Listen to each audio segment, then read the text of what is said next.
Olá, pessoal! Estamos começando mais um episódio do Clube da Cardio Podcast, o seu podcast de cardiologia. Lembrando que os nossos episódios são destinados aos profissionais da área da saúde. Tema de hoje: os estudos mais importantes no tratamento do IAM em 2025. Até agora.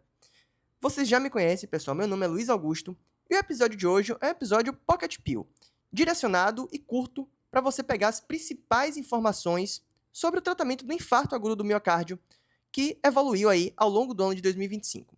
Eu vou trazer para vocês aqui, então, pessoal, 5 estudos que foram publicados, muito discutidos e muito relevantes para a nossa prática clínica, tá? Que, ao meu ver, tem o potencial aí de mudar conduta. A gente sabe que os congressos sempre trazem estudos numa grande quantidade, né? Cardiologia é muito pulsante aí, a gente tem um calendário de congresso muito extenso, então focar nos principais estudos que mudam a prática é fundamental para a gente conseguir não deixar passar essas informações que são mais importantes.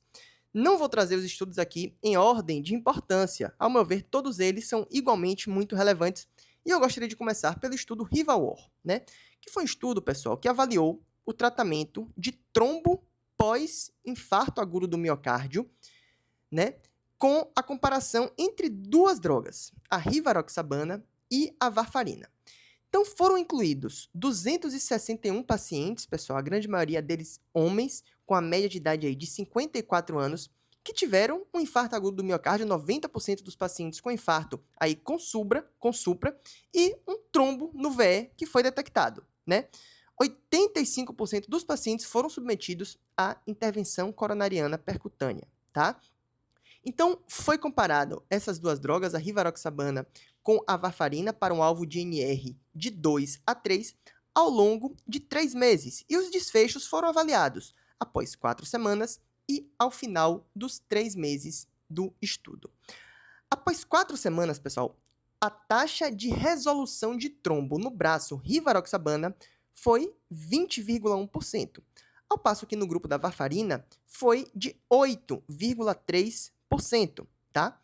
E aos 3 meses, 95,8% dos pacientes no grupo rivaroxabana e 96,6% no grupo varfarina, né, sem diferença estatisticamente significativa, houve resolução do trombo no ventrículo esquerdo. O que já era de se esperar, né, pessoal? A varfarina, a gente precisa aí de um período inicial para ajustar o INR terapêutico dos nossos pacientes, ao passo que nos DOACs esse efeito ele é mais imediato, tá?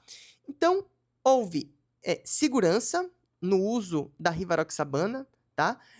Então, as taxas de mortalidade, AVC isquêmico e sangramento maior foram semelhantes entre os dois braços, e os autores concluem que, em pacientes pós-infarto do miocárdio que têm um trombo no ventrículo esquerdo, a rivaroxabana foi eficaz e segura, né? Apresentando aí, logicamente, conforme a gente já sabe, mais praticidade comparada à varfarina, tá? Como limitação, foi um estudo realizado em um único centro, né? Um estudo unicêntrico. Foi um segmento de curto prazo, tá? Então aí que precisa ainda de confirmação em larga escala, mas acho que depois desse primeiro passo, a gente inclusive vai conseguir ter estudos aí de coorte, né? Acompanhando esses pacientes por um período mais prolongado para avaliar se no mundo real os resultados se replicam. Do ponto de vista prático, pessoal, que bom que agora temos uma evidência de um estudo randomizado, até então não tínhamos, né? Mostrando aí que podemos utilizar um DOAC, nesse caso a rivaroxabana, para tratar esses pacientes, o que permite aí uma alta mais precoce e um segmento ambulatorial desses pacientes também menos complicado. O segundo estudo que eu gostaria de trazer aqui hoje, pessoal, é o estudo HELP-PCI, né? Que avaliou, né, o momento de administração da heparina para pacientes com infarto com supra, né?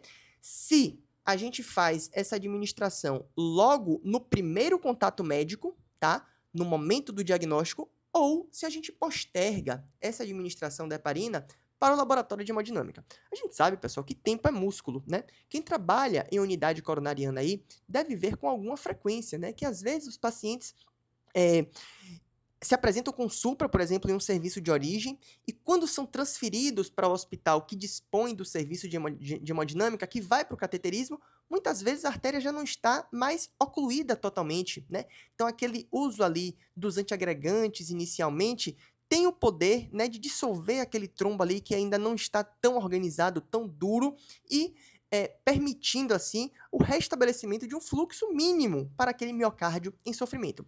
Então, a tese do estudo é que se a gente administrar a heparina, né, um anticoagulante, precocemente, será que no momento da realização do cateterismo, né, a taxa de patência das artérias culpadas vai ser maior? O racional do estudo foi basicamente esse, pessoal. Então, a população foram 999 pacientes com infarto com supra, que se apresentaram com menos de 12 horas de sintomas, né? Com a programação de ser submetidos à angioplastia primária em 36 centros na China, né? Então, a intervenção foi feita com a heparina não fracionada na dose de 100 unidades por quilo no primeiro contato médico, versus, né, a administração da heparina apenas no laboratório de hemodinâmica. E o que foi, pessoal, que o estudo observou, né? O objetivo primário era avaliar o fluxo time 3 da artéria infartada antes da intervenção coronariana percutânea. Então, fez o CAT, será que a artéria está mais aberta, né? Será que mais artérias estão abertas nos pacientes que fizeram uso da heparina? Então, no grupo que administrou a heparina precocemente, essa taxa foi de 23,6%, ao passo que no grupo que deixou para fazer a heparina apenas no momento do cateterismo, essa taxa foi de 17,6%, com um odds ratio de 1,44 e um P estatisticamente significativo de 0,02, tá? Como desfecho secundário, foi avaliado o fluxo pós-intervenção coronariana percutânea e a taxa de eventos cardiovasculares maiores em 12 meses, que não houve diferença estatisticamente significativa para nenhum dos dois desfechos, tá? Com relação ao sangramento, BARC maior ou igual a 2 foi também semelhante entre os grupos. Os autores concluem que a administração precoce de heparina no primeiro contato médico melhorou a taxa de perfusão espontânea antes da intervenção coronariana percutânea, sem aumento significativo de sangramento, sem um benefício confirmado em eventos clínicos maiores no segmento de 12 meses. Claro que foi um estudo realizada exclusivamente numa população asiática, mas, ao meu ver, abre aí campo para novos estudos, né? Com essa proposta, com esse racional, essa finalidade, para a gente ver se esses resultados se confirmam também em outras populações, tá? Então, pessoal, basicamente, como que a gente pode aplicar esse conhecimento, né? Poxa, em redes aí de infarto com supra, né? Com apresentação mais tardia, que a gente supõe ali que o paciente vai se apresentar mais tardiamente, né, ao ambulatório de hemodinâmica, é razoável a gente considerar a heparina no primeiro contato, né, mas sem evidência sólida, repito aqui, de que isso mude o prognóstico para desfechos duros. O terceiro estudo que eu gostaria de trazer é o estudo Option-STEMI, né? Um estudo publicado agora no Congresso Europeu de Cardiologia, que o Clube da Cardio fez a cobertura completa, você deve ter acompanhado, que avaliou se, né, a revascularização completa em pacientes com infarto com supra e doença coronariana multivaso no procedimento índice teria algum benefício em comparação a revascularização estagiada, né? A gente sabe aí que outros estudos já foram realizados com essa finalidade, o estudo Multistars, por exemplo, é um desses, mas os estudos anteriores, pessoal, eles permitiam que o paciente que faz a revascularização estagiada fizesse após o momento da alta, né? Ao longo ali das primeiras poucas semanas após o diagnóstico. O Option-STEMI não. O paciente necessariamente deveria fazer a revascularização completa na internação índice. A diferença é, ou faria já no momento do procedimento inicial, ali, no momento da abertura da artéria culpada do supra, aproveitaria para estagiar os demais vasos, né? Ou se ainda na mesma internação, porém em um segundo momento, né? Então, foi um estudo realizado com 994 pacientes em 14 hospitais da Coreia do Sul, né, que se apresentassem com infarto com supra e outras artérias coronárias com lesão importante. E quais foram, então, os resultados do estudo Option, pessoal? No segmento de um ano, né, o desfecho primário composto de eventos cardiovasculares maiores, morte, infarto, revascularização não planejada, aconteceu em 13,1% no grupo da abordagem imediata de todas as artérias, versus 10,8% no grupo da abordagem estagiada, não atingindo significância estatística para não inferioridade. Ou seja, né, revascularizar todas as artérias no procedimento índice não mostrou, né, ser não inferior à abordagem estagiada.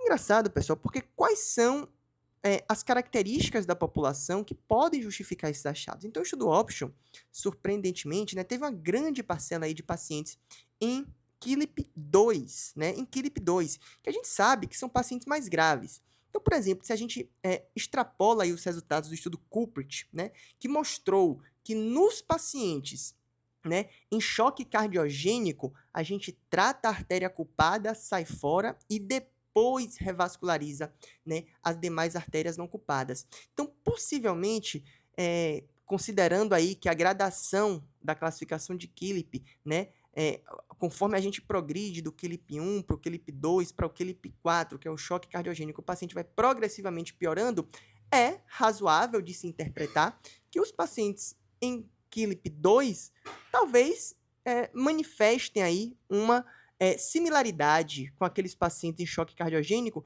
no que diz respeito ao momento ideal de abordagem das artérias não culpadas, né? Então, possivelmente, né, o estudo Option encontrou esses resultados porque eram pacientes de fato mais graves, né?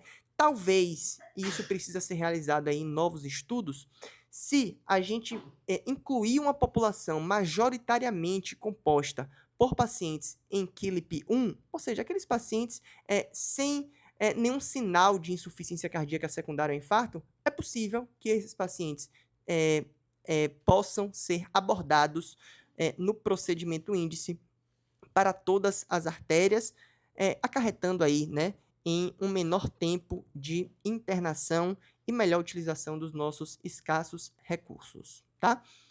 O quarto estudo que eu gostaria de trazer, pessoal, é o estudo Target First, né, que também foi um estudo publicado agora no Congresso Europeu de Cardiologia. O Clube da Cardio já trouxe esse estudo e que eu considero talvez aí o estudo mais relevante do Congresso. Por quê? Porque ele trouxe aí, pessoal, uma evidência bem consistente, né, da redução do tempo de dupla antiagregação plaquetária após infarto agudo do miocárdio, né, em pacientes com uma angioplastia não complicada, né, em pacientes com angioplastias aí não complexas, tá? Então, quais foram os dois grupos, né, pessoal?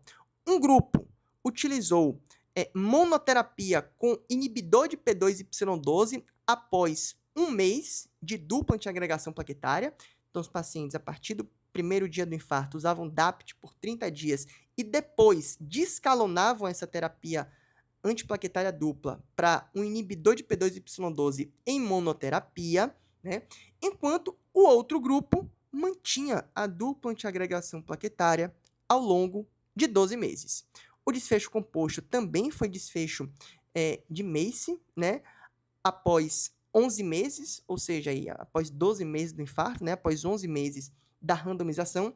E os resultados, pessoal, mostraram que a estratégia de monoterapia com inibidor de P2Y12 nesse perfil seleto de pacientes foi não inferior à estratégia de DAPT por 12 meses, tá?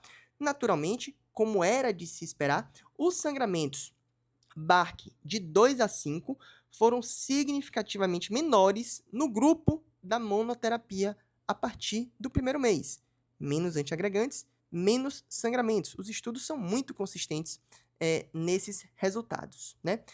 E os autores concluem que, em pacientes de baixo risco de infarto com revascularização completa, uso de stents mais modernos, a estratégia de interrupção precoce da aspirina e manutenção da monoterapia com P2Y12 parece ser não inferior para eventos isquêmicos e superior para a redução de sangramento. Um estudo que, ao meu ver, muda a prática nessa população seleta, pessoal. Recomendo, né, que caso você se interesse mais pelo assunto, dá uma olhada nos critérios de inclusão do Target First, para não sair extrapolando essa evidência, que é para uma população muito específica, que não pode ter feito angioplastia de muitos vasos, que não pode ter tratado bifurcação, que não pode ter muita calcificação. É aquela angioplastia lisa.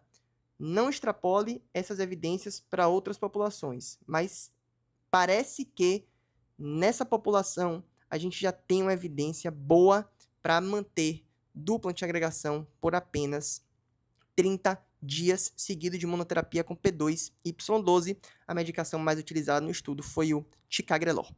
E por último, pessoal, não poderia ser diferente, um estudo recém-publicado agora no Congresso Americano de Cardiologia na semana passada, que foi a meta-análise, né, dos trials que avaliaram a suspensão dos beta-bloqueadores após infarto agudo do miocárdio. A gente teve vários estudos nos últimos anos para avaliar essa medicação nesse cenário. Então, tivemos o estudo ABIS, tivemos o estudo REDUCE, tivemos o estudo Betamidine-Block, tivemos o estudo REBOOT, tivemos o estudo CAPITAL, que foram compilados, né, em uma meta-análise para avaliar se naqueles pacientes com fração de ejeção especificamente maior do que 50%, existe ou não o benefício do uso de beta-bloqueadores após infarto. E, pessoal, como já era de se esperar, e conforme a prática de grande parte da comunidade aí de cardiologistas que lidam com esses pacientes, não houve benefício na prescrição rotineira de beta-bloqueadores nesse perfil de pacientes. Repito, pós-infarto agudo do miocárdio com fração de ejeção preservada, maior ou igual a 50%. Isso quer dizer que a gente não deve prescrever para ninguém? Não é isso, pessoal. Os beta-bloqueadores são medicações seguras, tá? Mas a gente não precisa mais sair prescrevendo de rotina para prevenção de eventos cardiovasculares, né? Para redução de eventos cardiovasculares maiores. Claro, naquele paciente com alta carga de arritmia ou naquele paciente que não obteve uma revascularização completa, né? E você quer, de alguma forma, ali, tentar reduzir a carga isquêmica daquele paciente, até para tentar aí, diminuir dor e melhorar a qualidade de vida, você pode usar o beta-bloqueador, não tem nenhum problema. O paciente com hipertensão arterial de mais difícil controle, não tem problema. Mas a gente não precisa indicar rotineiramente para a redução de eventos cardiovasculares maiores. Esses são 5 estudos que, ao meu ver, até o momento, mais impactaram a prática no tratamento do infarto agudo do miocárdio em 2025. Mas a cardiologia é pulsante, a gente ainda pode ter surpresas até o final do ano. Se você ainda não nos segue, nos siga nas nossas redes sociais, @Clube da Cardio, e no Instagram do nosso podcast, @Clube da Cardio Podcast. Inscreva-se no Jornal do Clube, que toda terça-feira, às 7 horas da manhã, pode estar na sua caixa de e-mail para você se atualizar com as principais novidades da semana anterior. Eu me despeço, agradeço a você que ficou até o final e até a próxima.